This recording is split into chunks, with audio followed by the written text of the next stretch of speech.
ఎలా ఇచ్చాడు 20 ఎకరాలు అంటే ఒట్టికి ఇలే.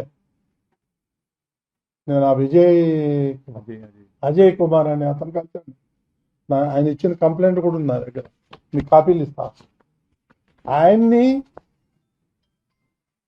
మంగళగిరికి పంపించి ఆ ప్యాలెస్ లో పాయింట్ బ్లాంక్ పెట్టి 20 ఎకరాలు వెనక్కి తీసుకున్నారు. కాదంటారా? అంత అవసరం ఏమొచ్చింది నీకు ముంతాజ్ హోటల్కి 20 ఎకరాలు ఇవ్వాలి? ఆ అజయ్ కుమార్ అనే వ్యక్తిని పిలిపించి పాయింట్ బ్లాంక్ పెట్టి బెదిరించి ఆ 20 ఎకరాలు వెనక లాక్కున్నారు. వాళ్ళు అబోదీపం అంటున్నాడు, ఇప్పుడు కోర్టులకు పోతున్నాడు, కోర్టుల చుట్టూ తిరుగుతున్నాడు. అతను మా దగ్గరికి వచ్చాడు, మేమేం చేయగలుగుతాం? ఇంత అరాచకం చేసి అన్యాయం చేసి ఆయన దగ్గర భూమి తీసుకొని ముంతాజ్ హోటల్కి ఇచ్చి వాళ్ళ దగ్గర కోట్ల రూపాయలు మీరు లంచాలు తీసుకొని ఈ విధంగా చేసి ఇప్పుడు మా మీద బురద చేస్తారని ఎట్ట కుదురుతుంది? ఇది న్యాయమా? ధర్మమా? ఆలోచించండి ఒకసారి. ఎవరో జగన్మోహన్ రెడ్డే, ఎవరో కాదు.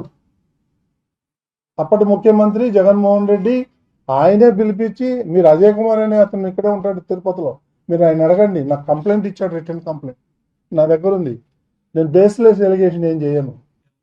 ఇప్పుడు నేనెందుకు పెడతాను? ఆయన పెట్టాలా? ఎవరైతే విక్టిమ్ ఉన్నాడో అతను పెట్టాలి. పెట్టాడు ఆల్రెడీ. అప్పట్లో తీసుకోవాలి, ఆయన కంప్లైంట్ కూడా తీసుకోలేదు. నువ్వు ఆంధ్రప్రదేశ్లో ఉండి చంపేస్తామని అన్నారు.